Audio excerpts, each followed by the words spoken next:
present Lucille Ball in My Favorite Husband, a new series based on the delightful stories of Isabel Scott Rorick's gay, sophisticated Mr. and Mrs. Cougat, two people who live together and like it, starring Miss Ball with Richard Denning.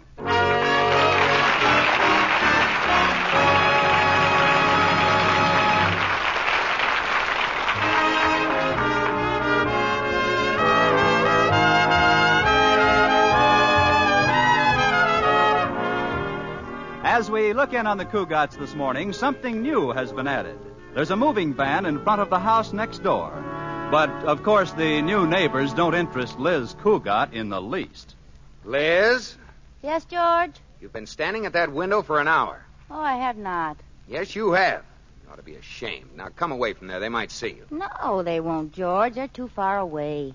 Well, then how can you see anything? I'm using your binoculars. Oh, Liz. Put those things down. But I can see so much with them. Oh, my goodness. That must be the lady who's going to live next door. Oh, what a spook. She's got big eyes on the side of her head and 6 legs. What?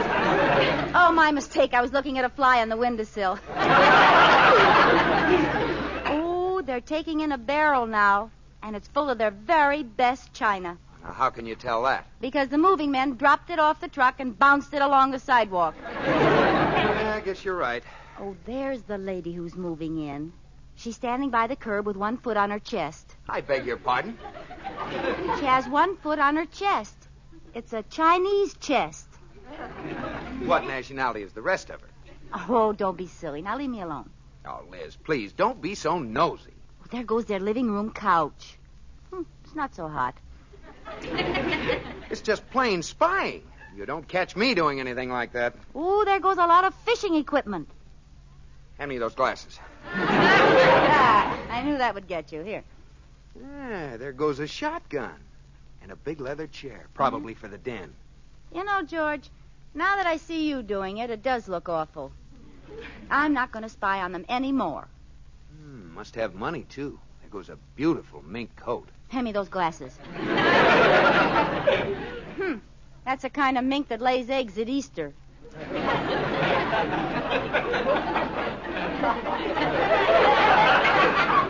Now, Liz, we've got to stop peeking at them from behind curtains. You're right, George. I'll go over and peek at them in person. No.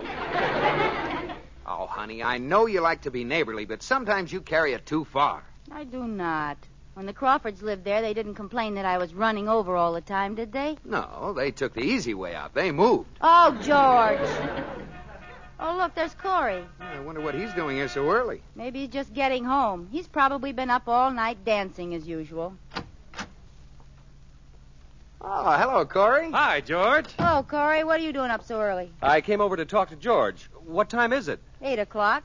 No. Yes, 8 o'clock in the morning. Oh, is there an 8 o'clock in the morning, too? He's in much worse shape than I thought. What's in your mind, Corey? Well, I came over to congratulate you, George. You're about to become a mother. A mother? What am I going to do, become a father? This is a great break for you, George. Starting tomorrow, you're going to be responsible for 130 children. Over my dead body. Well, it's this way, Liz. My mother's club is setting up a trust fund for an orphan's home they run, and I've suggested George for the trustee. Means a big account for your bank, George. Oh, that's swell of you, Corey. You just have to be passed on by Mr. Brennan, the head of the home, but that'll be no problem. Well, you better run along to the bank. Kiss me goodbye, Mother. By the time you get home, I'll know all about the people next door. Liz, I want you to promise me you won't go over there today. Now, we'll get to know them soon enough. Well, all right, I promise. You never can have any fun around here. Goodbye, Liz. Goodbye, Corey. Goodbye, Shorty. What do you mean, Shorty? Oh, I was looking at you through the wrong end of the binoculars. Bye, George.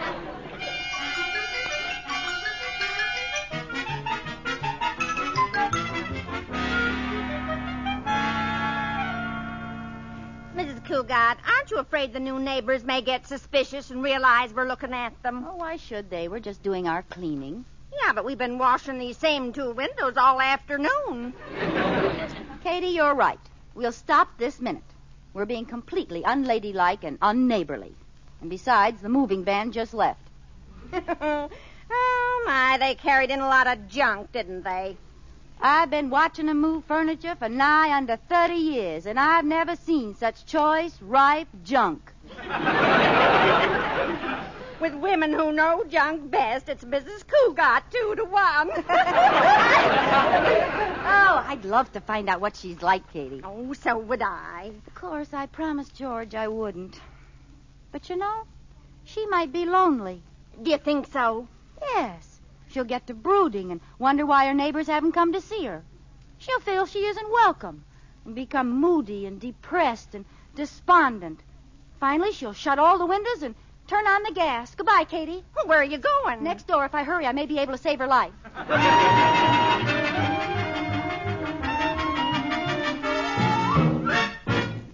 Mrs. Cougat, I think it was real sweet of you to drop over like this. Well, I thought it was the neighborly thing to do. I do, too. Usually, when you move into a new neighborhood, the people don't come over at all. They just stand behind their curtains and spy. No. Yeah. Why, the old snoops. Mrs. Cougat, after we get settled, maybe you'd be good enough to find me some help. You certainly have 2 wonderful maids.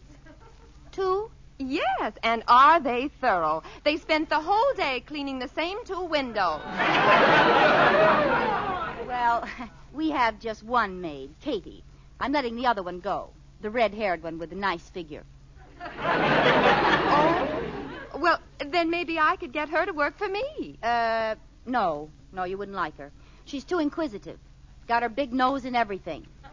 That's why I'm firing her. I can't stand that in a person. Neither can I. Oh, dear, the movers left that Chinese chest in the living room. I wanted it in the main hall. I wondered where you were going to use that. What? I mean, it's wonderful. Don't ever lose that. Well, I'll run along. If there's anything I can do for you, now you let me know. Well, there is one little favor, if it wouldn't be imposing. Of course not. What is it? Could you take care of my little Stevie for this afternoon? Why, of course. I adore children. I'll take him to a movie. I don't think you'd be very popular. He's only 4 months old. 4 months? Oh, well, then I guess a movie is out of the question. He couldn't chew the popcorn. Well, it won't be for long. I just have to get 1 carload of things from my old house. I'll leave the key in case you need anything. Oh, you know how to feed a baby, don't you? Now, don't you worry. If you're late getting home, he can eat with us. I'll just tell Katie to throw on another pork chop.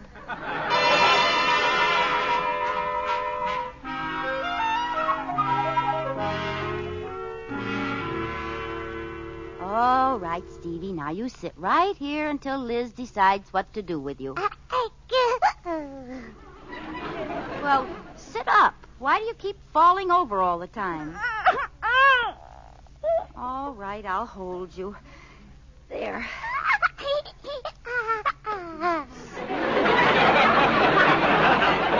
I'm pretty good with babies. How would you like to have me for a mother, huh?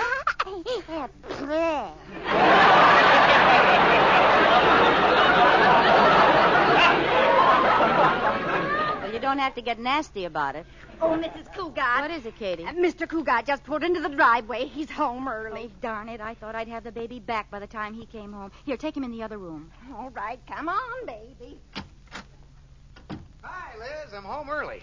No. Yeah, that fellow from Corey's orphanage couldn't make it this afternoon. He was moving or something. That's good. Let's go for a walk, dear. No, I'd rather just relax. Well, what happened around here today, Liz? What's new? Oh, nothing.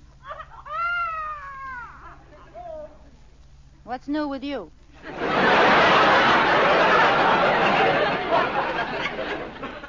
Nothing.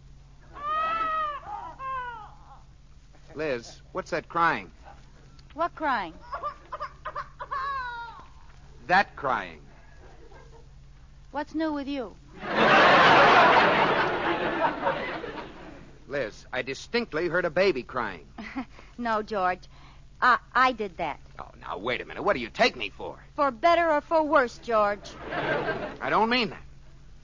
Liz, there's a baby in that den. I'm going to get to the bottom of this. It is a baby. Give that man a box of diapers. Whose baby is this? You wouldn't believe it's mine, would you? No. Princess Elizabeth's? No! Well, I guess that is pretty wild. What kind of a dope do you think I am, anyway? Now, I want to know where this child came from, and I want the truth. All right, George. I'm waiting. I'm thinking. Oh, what's the use? Might as well tell you. I went over to call on the new neighbors. Liz, you didn't. All right, I didn't. Now I don't know where I got the baby. So you got yourself involved already. Well, if you hadn't come home so soon, you never would have known. Besides, it's only for a little while. His mother will pick him up any minute now. I'll get it. Here, talk to the baby for a minute. I'll be right back. Talk to the baby, huh? Hello.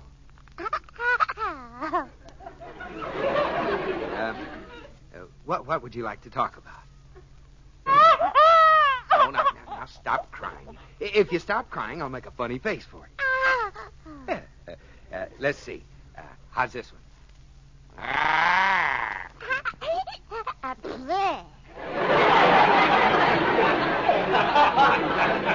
Pretty. Oh, now, don't cry again. Let's see. How would you like to listen to my wife? Well, let go of it. Well, hold it carefully. No, don't swing it. You might hit it on the table.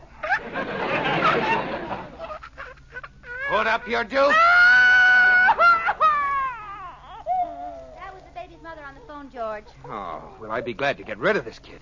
Is she coming right over? No, she isn't. Her husband is out of town, and her car broke down, and she'll have to stay at their other house until tomorrow. Oh, you mean we have to keep this little monster all night? Oh, George, it's wonderful of you to suggest that.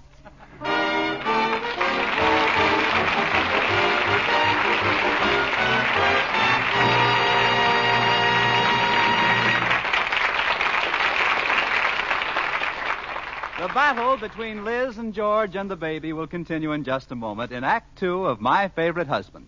It has been said that the military arm of America is the greatest force for peace in the world today. But it is not merely a preventive force.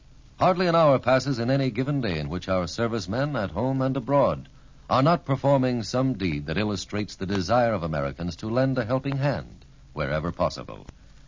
Unique among these deeds is the one that occurred recently in Vendrell, Spain. High atop the spire of a church in that town, a 300-pound sculpture had stood since 1784. Now it seemed in danger of falling. So precarious was its perch that even the superstructure the townspeople built around it was considered insufficient to remove the statue safely. Word of the dilemma reached the United States 16th Air Force. Engineers designed a special rig and sent a helicopter to raise the heavy stone figure and bring it down for repairs. The story made no headlines except in the town of Vendrell, Spain.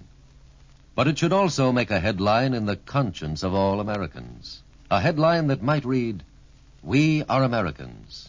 As we go, so goes America."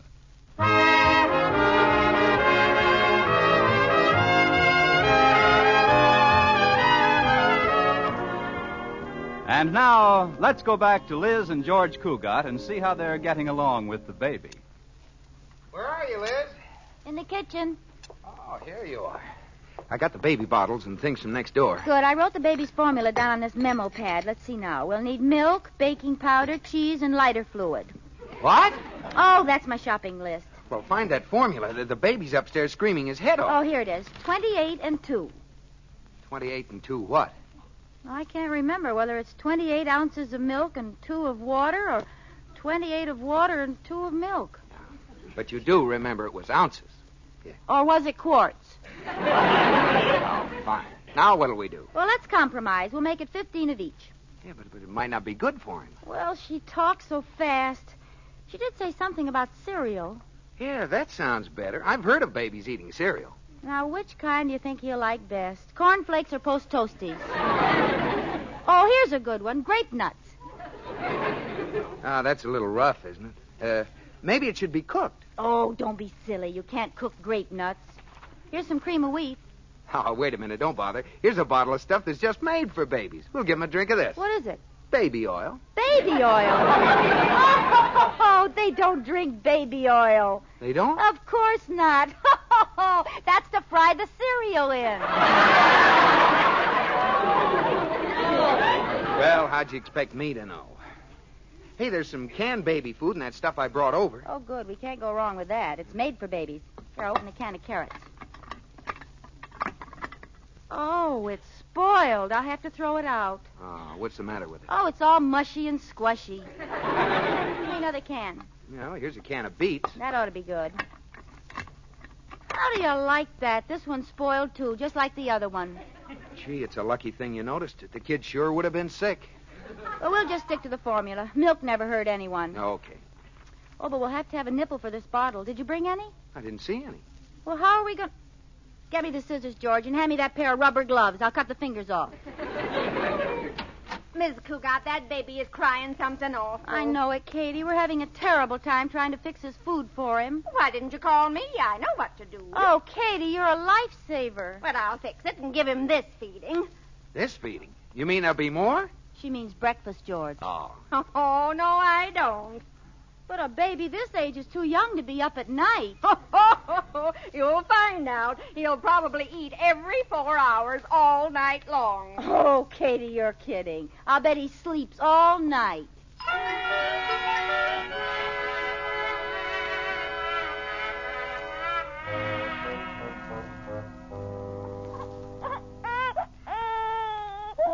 Oh, Liz, isn't that baby asleep yet? Almost midnight. I can't understand it. I've fed him and walked the floor with him, rocked him, and he's still awake. Well, why don't you try changing? I did that, too. My thumb has more holes in it than a pincushion. Here, you take him for a while, George. Oh, no, this is your party. But, George, I'm so tired. Hey, wait a minute. He's asleep. No. Yes, sound asleep. I'll just put him down.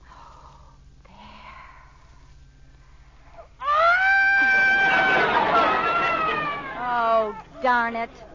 I know how to put him to sleep. Rockabye baby. Oh, George, would you? Sure. Wait here. I'll go get a nice big rock. Oh, no.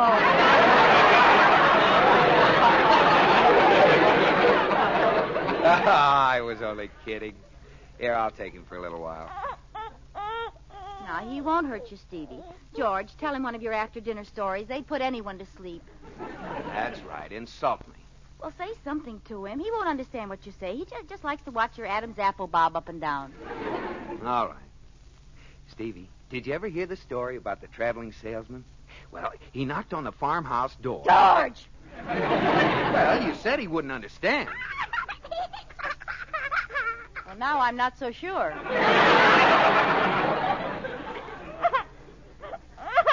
Oh, just walk him for a while, George, then I'll take over again.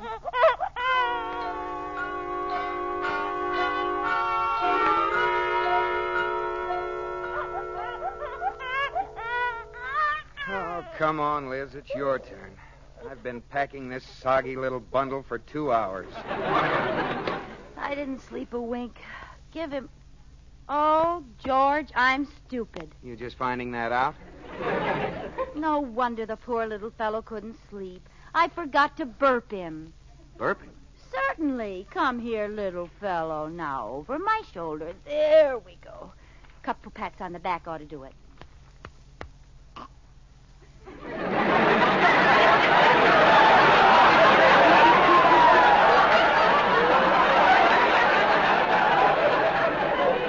Isn't that cute?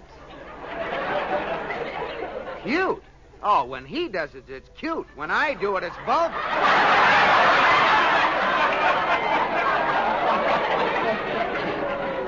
Oh, look. His little eyes are closing. Now, never mind his little eyes. How about his big mouth?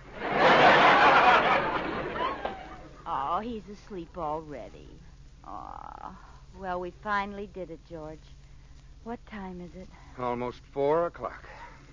Well, since he took so long getting to sleep, maybe he won't even remember his 4 o'clock feeding.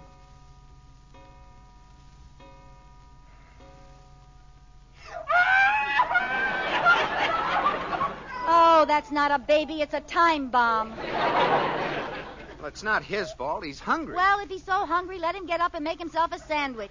He knows where the icebox is. All right, I'm coming.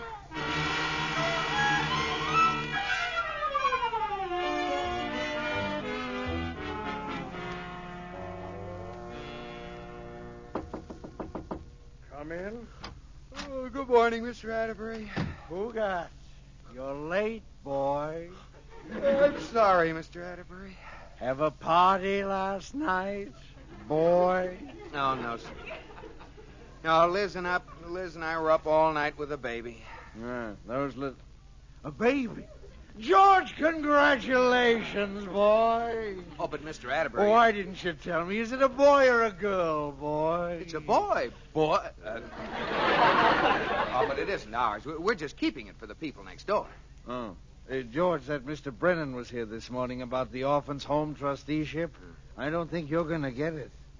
Because I was late? No. He wants a family man for the job. He thinks he'll understand the problems better. However, I persuaded him to go out and see for himself what a lovely home life you have. I didn't tell him you have no children. He's on his way to your house now. Well, I'd better go out and meet him. Wait a minute. I have an idea, boy. Boy, what an idea. Is that baby still at your house? Mr. Atterbury, I know what you're thinking, and I just couldn't do it. Nonsense. He'll only come to your house once. You tell him the baby's yours, that's the end of it. No. Yes. I'll bust you to 8th vice president. You wouldn't. And I'll take your notary public stamp away.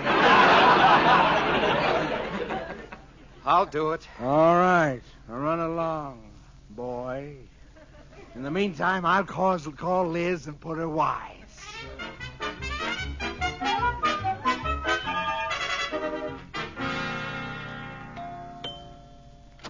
Yes? Good morning. Is Mr. Cougat in? I'm Mr. Brennan from the orphans' home. Oh, no, Mr. Cougat's not home, Mr. Brennan, but won't you come in? Oh, thank you. You know, it's fantastic that you should live in this house. My wife and I just... Oh, here comes George now. My, how he's rushing. Oh, I thought I'd never make it. Mr. Brennan? Cougat. How do you do? Won't you come in? Did Mr. Atterbury call you, dear? No, why should Mr. Atterbury call me dear? I mean... No. Oh, sit down, Mr. Brennan. How's the baby, darling? Oh, do you have a baby? No. Yes. Oh, you mean the one we just had last night? You, just had it last night? Yes. It's 4 months old. She's always joking. Great kidder, Liz. I'll get you a glass of water, Mr. Brennan. Oh, no, don't bother. I'd like to see your child. No, it's no bother. Come along, Liz. Help me get the water. Well, you can carry a glass of water. Come on. Yeah, but really, I don't want any water. What's the matter? Have you gone crazy? Listen, Brennan wants a family man for that job, and Atterbury insisted we tell him that baby is ours. Oh, great. Well, let's show it to him. Where is the baby? I gave him back to his mother. Oh, well, we'll run next door and get him. I'll tell Brennan you have to dress him or something. And hurry up. All right. I'll take the shortcut through the backyard. Ow! Oh, I forgot that low branch. Oh, I thought that puddle dried up. Yeah? Look, do me a big favor, will you? Lend me Stevie again just for a minute. I don't have time to explain. Why, all right. Wait, he's right here. Say, you didn't see my husband, did you? No, I wouldn't know him. Funny, I thought I saw Mr. Brennan walking up the street before. Brennan? From the orphans' home? Yes, how did you know? Well, I'll tell you later. Goodbye. Look out for that nail on the door. It'll catch your dress. I missed it. I gotta watch for that puddle. There, past it. Ow! Oh, right in the eye. Oh. Oh, here comes Liz with the baby now. Here he is. Liz, what happened to you? You're sopping wet. The baby. And you've got a black eye and a bad bump on your head. Well, he fights when I try to dress him. Well, he must be a strong little rascal. Let me see him. George, did you know Mr. Brennan is the man who moved next door yesterday? What? I was going to save it for a surprise. That's a laugh, isn't it? Ha Let me see the baby. Who does he look like? You'd die if I told you. Here he is. Why, this is amazing. This child looks very much like my little boy. Oh, he does? Yes. Wait here. I'm going home and get my little Stevie so we can compare the two. And when I hold them up together, you'll think it's impossible. I know it's impossible. I'll be right back. Now what? Get that kid back before he gets there. Oh, why didn't I put on my track shoes this morning? Come on, fellow traveler. Watch out for that branch. There. jump the puddle. There. Here's the baby. Thanks. Seen your husband yet? No. Good. Goodbye. Look out for that nail. Oh! Oh, why doesn't she get that darn nail fixed if she knows it's there? Oh, that awful puddle.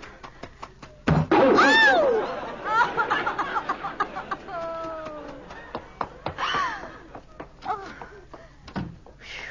Did you get there in time? Yes. Oh, here he comes now.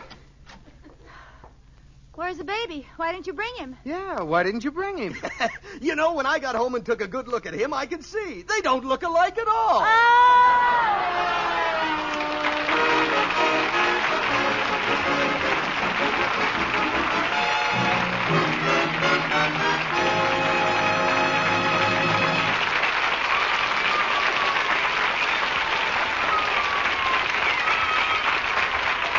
We'll return in just a moment.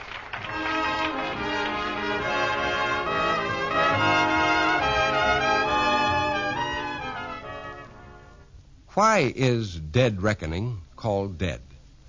Any navigator will explain the term as the calculation of a ship's position without astronomical observations by plotting on a chart the distances covered along each course which has been steered. And if he knows his nautical history, he might add that a little over 100 years ago, this process was correctly known as deduced reckoning. Old log books had a space for entering deduced position, but the space on the page was small, and navigators took to writing in the abbreviation DED. Mariners read it aloud as dead, and by usage gave us a more colorful, if less accurate, term. In this complex world, where word meanings are constantly changing, it's easy to be misunderstood. That's why it's a good idea to know your words.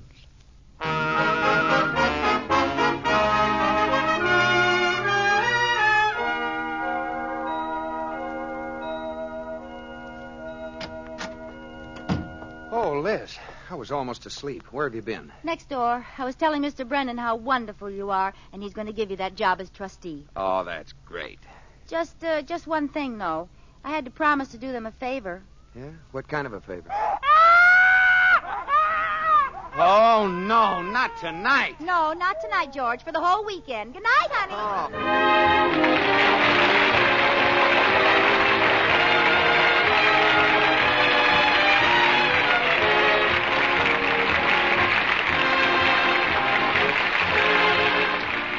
My Favorite Husband has been presented through the worldwide facilities of the United States Armed Forces Radio and Television Service.